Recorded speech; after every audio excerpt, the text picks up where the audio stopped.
Hey everybody, and welcome in once again. Cricket presents the warm-up. I'm back, Neil Beasley, with the professor, Matt Diggs. Back again for another week of talk some great football in the lineup. First of all, though, week 2 impressions, got a little rain. Other than that, what'd you think, Professor? Yeah, it got a little rainy. I think North Crowley figured out their quarterback situation. I think DeSoto figured out their quarterback situation. It's a crazy game where you have two backup quarterbacks that might come in and redefine the future of both of those teams and the success of both those teams. But some great football last week and some great football this week, Neil. Well, let's start in the lineup, and we've got a good game to start off. Southlake, Carroll, the Dragons, boy, they look like they are breathing fire. How about that? See what I did there? Against Byron Nelson. What do you think of that one? Byron Nelson, yeah, I feel like they got exposed a little bit against Lewisville for just not having the depth that they need to have to compete at the highest level. I still think Byron Nelson is a playoff team, but Southlake Carroll is one of those inevitable teams. You got Angelo Renda just firing on all cylinders right now. What I'm really liking, what I saw against T-Burn, was that defense. The Carroll defense is also breathing fire. I think without a running game, I think Byron Nelson's going to have a hard time generating a lot of offense. I think Southlake Carroll is going to be able to name their score. I think they're trying to get a little bit of revenge back because remember, just a couple of years ago, it was Byron Nelson that ended that winning streak of Southlake Carroll, ending that district dominance. I think Southlake Carroll is going to make a statement this week against Byron Nelson. They remember that, don't they? All right, game 2 in the lineup, North Crowley and Denton Geyer. What do you think? You know, North Crowley, I talked a little bit about it. It felt like they were making real world chess moves in that game against DeSoto, trying to figure things out. Hayes Cloutier is a fantastic quarterback, but DeMarcus Harris might fit the scheme a little bit more. Keontae Ingram really picked up in the second half after DeMarcus Harris came in, because I think what that means is you can't just key on the quarterback. You gotta respect the quarterback running, which gives Keontae Ingram some angles and some opportunities to open up. Denton Geyer, they got up big on Arlington Martin, but then the second to fourth quarter, it was a little bit shaky there. They still won convincingly. Zephyr Crew he's a sophomore. He's still trying to get things going as a quarterback. Caden Cobbs and Aiden Martins, I think, at running back have figured things out. But North Crowley, I just think they have too much depth, Neil. I think they're going to take care of business over Denton Geyer, probably by a couple of scores. Denton Geyer still young, figuring things out. I think they'll be fine when district gets started. All right, and then game 3 in the lineup, Rockwall, the Yellow Jackets. Good game last week. They didn't quite get it done, but they played well. Defensively, Rockwall not really known for defense over the years. Did a pretty good job on Lake Travis going up against Lewisville this week. Yeah, this is kind of a prototypical and atypical Rockwall squad at the same time. What I mean by prototypical is if they got a running back, the last couple of years they've had a good running back and they will just give it to him. Caden Castro looks to be that guy this year. He had 180 yards against a really talented Lake Travis front seven. Brett Rickard is doing all of the things you would expect a Rockwall quarterback to do, but atypical, as you mentioned, the defense looks like they're up to the task this year. In a very tough 10-6A, you got to be up to the task on the defensive side of the ball. Lewisville, skill players, all kinds of skill kids that are making waves. Trey Williams is really coming to his own at quarterback. Tennell Hill is a stud at running back. I just think Lewisville has too many weapons, and very much like Lake Travis, I think it's going to be a hard-fought game, but I think Lewisville is going to pull off the fourth quarter victory over Rockwall at a Thursday night game at Wilkerson Sanders. Well, we can find out more inside information because we're going to stop down right now as our Ward for Sold. We'll talk with Lewisville head coach Mike Odle in our Media Day segment. The warm-up is presented by Cricket. Smile, you're on Cricket. Cricket has jaw-dropping new unlimited plans. Whoa! Your favorite burger whenever you want it. Whataburger is open 24/7, just like you like it. Parker University. Check out our bachelor's degree in strength and human performance today.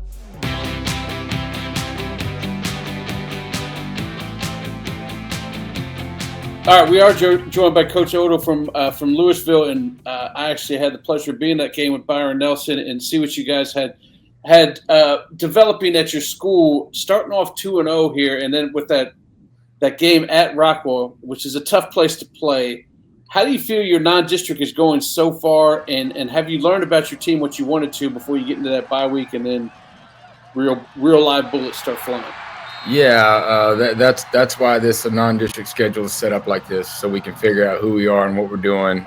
Be challenged, be challenged as coaches, be challenged as players, and really, go out there and play quality teams and quality programs. And it's going pretty good. We're making mistakes left and right, but our kids are playing hard. They're resilient. They're fighting. That's the thing I'm somewhat proud of. With adversity hits, we bow our neck. We turned the ball over 4 times and ended up beating, Byron Nelson by a couple scores. So that doesn't happen all the time. But it's a testament to our kids and how hard they play, how resilient they are, how they responded well to the adversity. And now here we go into Rockwall, which, tough place to play. And then when you're playing somebody coming off a tough defeat, you're going to get their best shot. They're at home. It's their homecoming. We're going to have to go in there and saddle up and make sure that we take care of the football and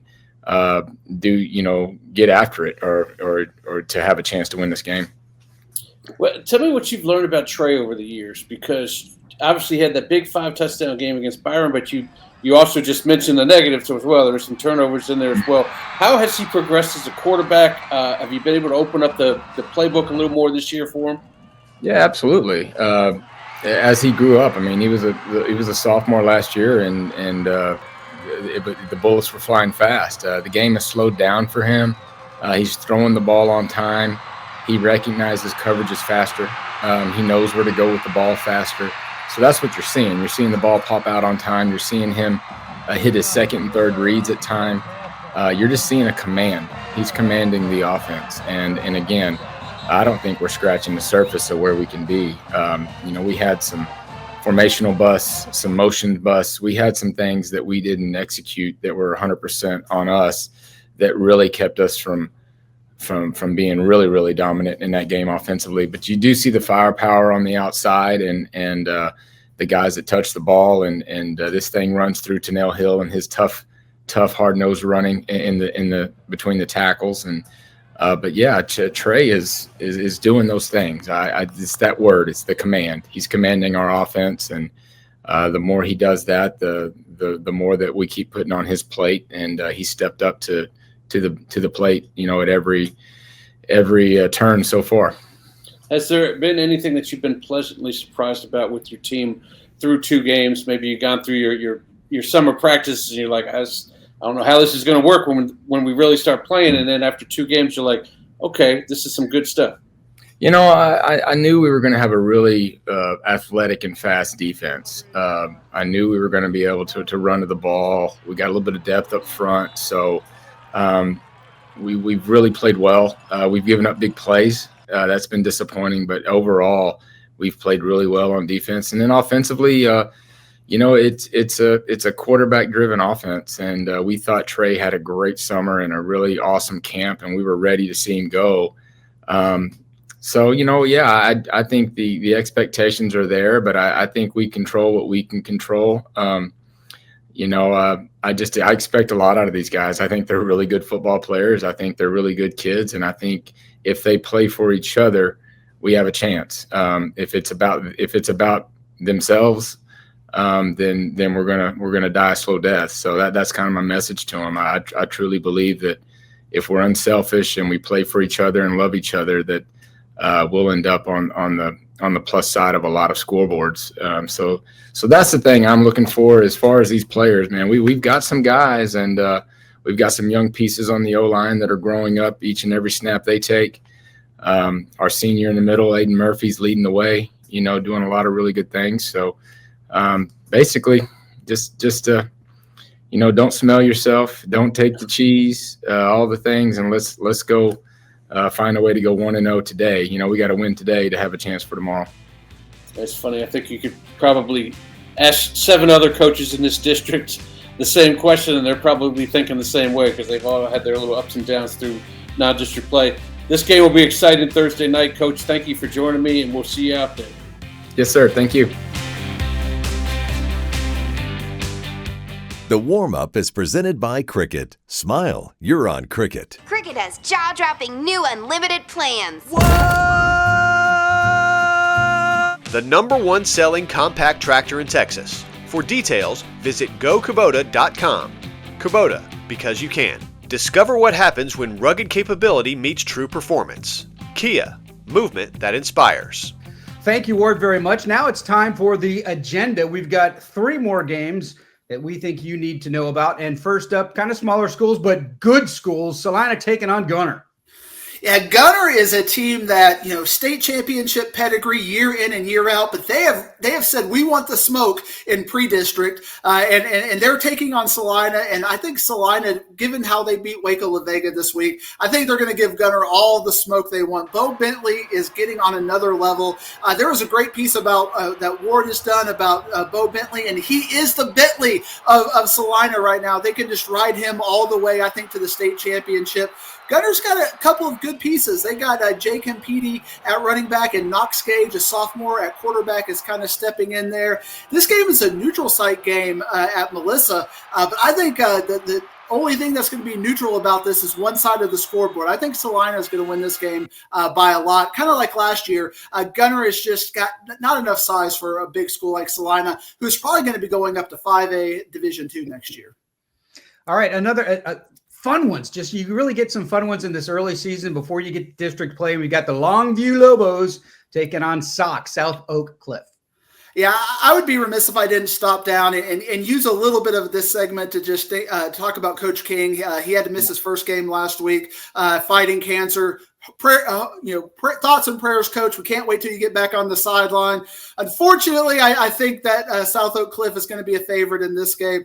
They've played Duncanville. They've played Galena Park North Shore. I think they're just at a level right now where they're peaking early, which is what they need to do before district play starts. Jaden Williams has really stepped in at quarterback and has played fantastic. The running back trio, Torin Teague, Levon Morton, and Mikhail Trotter, they need 3 because Mikhail Trotter got a little dinged up in that game. Hopefully he's going to be okay.